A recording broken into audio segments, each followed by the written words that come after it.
back. Okay, so we're gonna do the next part of Tessa's Lost and Found. Chapter 8. Also, there was a comment a few weeks ago that said that I need to stop cussing in my videos. This is a adult channel. I don't know what to tell you. I said that the very first time I recorded a video. I said, this is an adult channel. There is going to be cussing. I put in the titles every single time I post, trigger warning. I say bad words. I look like a kid, but I have an adult mind and an adult mouth. I have adult shit. This is a kid's book read by an adult. There's gonna be cussing. Okay. Now that that's over, Chapter 8. That night, Tessa unfolded her star tent and pitched it in the dog run, careful to find a clear spot. The tent popped up easily, complete with everything Tessa could want, including a portable microzap. Tessa knew the tent was invisible to wishling eyes, but she wondered briefly if animals could spot it. Either way, she needed to be up and out before anyone came to the shelter in the morning. Good thing the bells she heard chiming when she first arrived continued to ring every hour on the hour. That was one way to keep track of Wishworld time. Tessa eyed her countdown clock uneasily. She probably had 2 to 3 Wishworld days left, with so much still to do. Ew. Why was that in my mouth? But it wouldn't help to worry or let her mind wander back to problems on Starland. Instead, she smothered the deep plush rug that stretched across the floor. She plumped her luxurious pillows, chosen specifically for the trip, and sank into her bed between cool, smooth sheets. There, it was almost like being home. She stretched, reaching for warmed-up tarts and sandwiches on the nightstand. Now what? Tessa didn't feel tired at all. So she fiddled around with her star zap and found a Wishling video called Middle School Musical 2. It followed students throughout a day at school. Tessa made a note in her cyber journal, especially for Leona. Sometimes wishlings break out in song to express their feelings, even if gopher-like creatures don't. High School Musical. Okay, anyway. Tessa must have been more tired than she realized. The next thing she knew, the bell sounded 9 times. Starf! She better hurry. The shelter would open any starman. As quickly as she could, she packed her things and rushed to the front entrance. A Wishling girl was walking down the path just ahead. The girl had strange... Jesus Christ, this chapter is long. Okay. The Wishling girl had straight reddish hair, tied back into a short bobbing ponytail. If Tessa squinted, the red hair looked orange, and she looked like Gemma. Tessa felt a pang. But wait, she thought. Maybe the pang was really a tingle, a clue that her wisher was nearby. She looked down at her brooch. Sure enough, Tessa's wish pendant was glowing brightly. This girl was her wisher. Hey, Tessa said, running a bit to catch up. The girl stopped, then grinned. Hey yourself, are you a new volunteer at the summer program? I've been volunteering here all year, so if you want, I can show you around. Do you love animals too? I have a dog named Fiona, but I love all the creatures. I love all the animals here. I'm sorry. So you're gonna learn later in the story that she's from all over the world, so I just gave her a weird accent. Did the girl talk as much as Gemma too? That was tremendously perfect. My name is Tessa, said Tessa, smiling happily. I mean, my family and I just moved to Hillsborough. Otherwise, I would have been working here all year. I'm Lizzie, said the girl. Tessa thought she asked questions about Tessa's family, or where she lived, or where she was going to school. She had already prepared some answers. Instead, a shadow crossed Lizzie's face and she fell silent. Together, the girls walked into the shelter and said good morning to Donna and Penny. Tessa heard barks and meows and some random thoughts. I'm hungry. That's my catnip. Hope my walker comes soon. But she tried to shut them out. No distractions, she told herself firmly. Now is the time to concentrate on Lizzie. First order of business, figuring out her wish. Tessa had to stick close to her, get her talking again. I'm supposed to be shadowing someone this morning to learn more, Tessa said to Lizzie. Can you be my person? Sure, Lizzie brightened. I can teach you everything I know.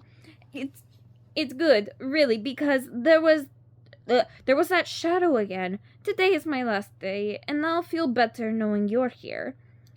Before Tessa could ask a question or get more information, Lizzie turned away. I usually feed the dogs their breakfast first thing. Okay, said Tessa, following Lizzie to the storage room where they filled bowl after bowl. Lizzie would only be there that day. Tessa really had to act quickly. When Tessa brought Tiny a bowl, he threw his body against the gate and wagged his tail harder than any other dog. Wow, that's some greeting, said Lizzie. Tiny is usually very particular, so you must have a way with animals. I hope so, Tessa said with a laugh. We used to live on a farm. She slipped inside the kennel, careful to close the door quickly. Tiny jumped all around her, and it was all Tessa could do to put down the bowl without spilling any food. Tiny swung his head back and forth, looking at the bowl, then Tessa. Clearly he was torn, but in the end, food won, and he slurped his breakfast. Tessa quietly edged outside to rejoin Lizzie. You must miss the farm terribly, Lizzie said, just like I'm going to miss this shelter. We're moving away, too, in just a few days. That's why I won't be working here anymore. Lizzie was moving away. This was important information. Maybe her wish had something to do with that. Lizzie carried a bowl to the kennel next door. A little black and white dog backed into a corner and looked at her warningly. Here, Trixie, Lizzie said softly. The dog was so thin Tessa could see her ribs. She couldn't tell what Trixie was thinking at all. Come on, girl, Lizzie said encouragingly. Come eat. She put down the bowl, then slowly pushed it closer. Trixie didn't move. Lizzie moved it a little closer, then closer still. Tessa held her breath. Finally, Trixie bent her head over the bowl and began to nibble. 2, 4, 6, 8. Okay, 8 more pages. For a long moment, Lizzie stayed as still as a statue. Finally, she backed out of the kennel, barely making a sound. I'll give her some space now. But I think we just made some progress. Yesterday, she wouldn't eat at all. You really know what to do, Tessa said admiringly. Well, I've worked a bunch of different shelters. My parents are both in the military, and they're always getting different assignments. We've lived all over the world, some places less than a year. Volunteering with animals makes me feel better. Each time we have to move. She took a breath. That was Lizzie's longest speech since her hello, Tessa realized. She hoped Lizzie didn't regret telling her so much. Anyway, I'm here all day today, Lizzie said. How about you? That scheduling question again. I don't know. Tessa snuck a peek at the countdown clock in case anything had changed since she last checked. Oh, you have to call home and check? Lizzie asked, misunderstanding. Yes, said Tessa, but I'm sure he'll be fine. She swiped her stars up a few times and got ready to have a pretend conversation, but a voice with much different accent from Lizzie's answered. This is Regina Barnes at London office of Barnes and Barnes. How may I help you? The woman's voice was loud enough for Lizzie to hear. Oops, wrong number. Tessa hung up. I'll just text later. Lizzie looked at her sympathetically. I know it's hard getting used to different home numbers and everything else. It is hard, said Tessa. I can't believe I just called London instead of Hillsborough. Tessa acted like she knew all about London, but for all she really knew, it could be the next town over. We actually lived in London for a while, said Lizzie, and it wasn't so bad it wasn't so bad being out of country. I had a great friend named Nola who lived next door. We still keep in touch. She smiled at Tessa.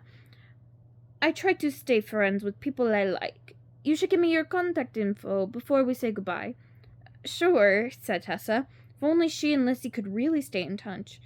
Wouldn't that be star-amazing? She thought. Her mind wandered to scenes in which she and Lizzie were both grown up, traveling back and forth, meeting each other's families, going to each other's weddings. Tessa, said Lizzie, are you all right? You have a funny expression on your face. I'm fine, Tessa said firmly, blinking her eyes to shake away the thoughts. She was fine, as long as she kept her mind on the mission. No distractions. What should we do next? A few starmans later, they were settled in a quiet area of the cat condo's room, holding miniature baby bottles to feed milk to the kittens. Me! Tessa heard the thoughts of the kitten she cuddled the day before coming from one of the cages gently. She scooped her out of the pile snuggling cats. I'll call you Snuggles, she said. Lizzie showed her how to hold Snuggles in the crook of one arm and tipped the tiny bottle by her mouth so she could start to drink.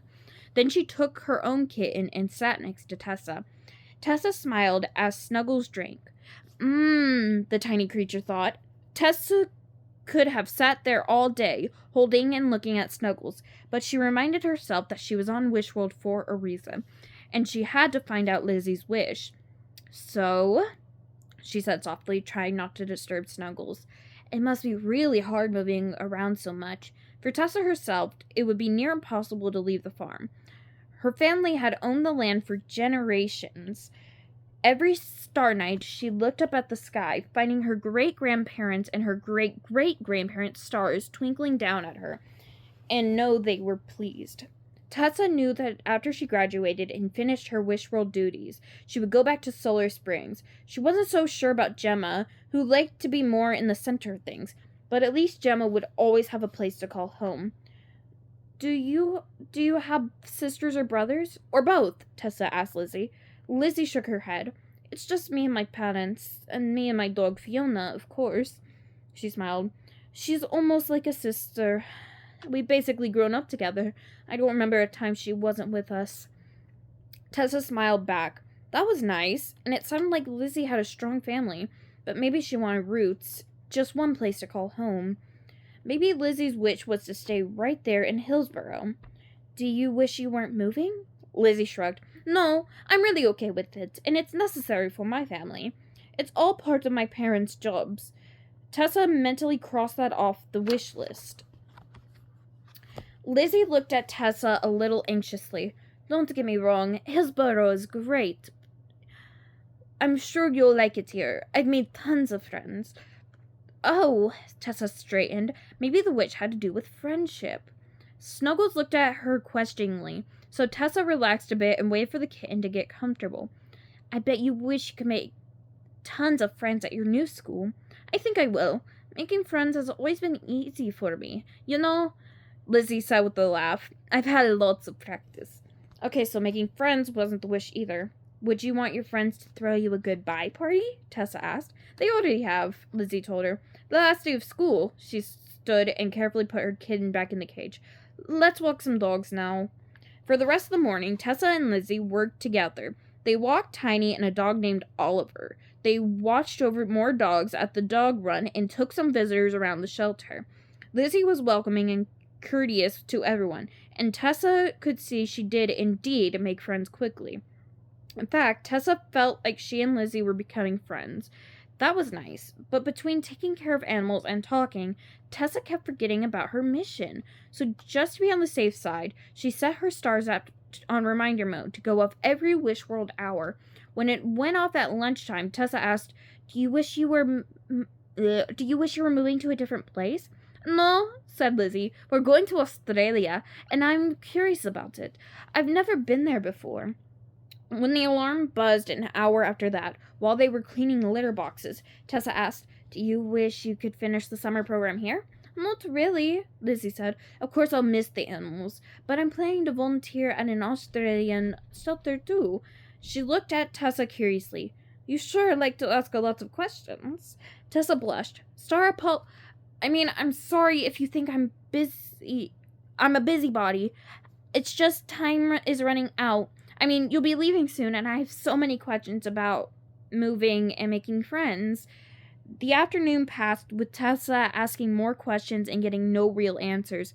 At 5 o'clock, Penny said, That's it, girls. The shelter is closing. Then she put her arm around Lizzie. Thank you so much for your help. Make sure to stay in touch. You have our shelter email, my personal email, and all our addresses. Lizzie nodded, a little teary. My mom's outside waiting. I better go.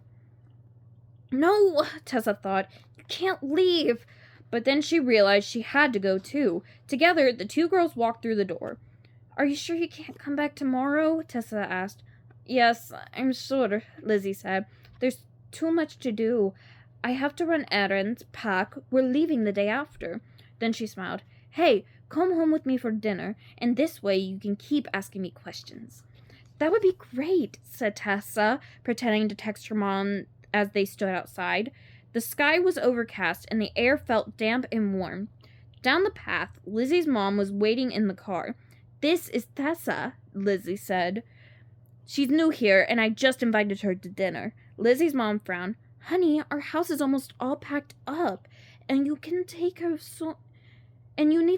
of so many things. Tessa stepped closer to the car, remembering how wishing adults like to be addressed. She said, Hi, Mrs. Tessa paused, realizing she didn't even know Lizzie's last name. Bennett, said Lizzie. Mrs. Bennett, Tessa continued. I can be a big help. I should come for dinner. You can be a big help, Mrs. Bennett said slowly. You should come for dinner. She glanced around the street. Is there a new bakery around here? I smell chocolatey eclairs, just like I had growing up. That's great, said Lizzie. It will be nice to have company while I pack. Tessa breathed a sigh of relief. At least now she would have more time with her wisher. Still, she had been on Wish World 2 days already, and there was lots left to do. Besides figuring out the wish, she still had to help make it come true. Chapter 9. Okay, I will see you guys in the next video when we can finally, hopefully, almost finish this book.